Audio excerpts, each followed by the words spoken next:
श्रवणं कीर्तनं विष्णु स्मरणं पाद सेवनं अर्चनम वंदनम दास्य साक्ष्य आत्म निवेदन ये हूँ नवधा भक्तिर कथा।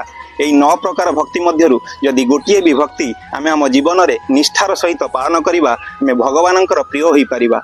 यही नवधा भक्ति मध्यरु प्रथमे आसे श्रवण भक्ति। यही श्रवण भक्ति को निज जीवन में निष्ठार सहित पालन करथिले परीक्षित महाराज, जहां को अभिशाप मिलता 7 दिन मध्य सर्प दंशन तांकर मृत्यु हब।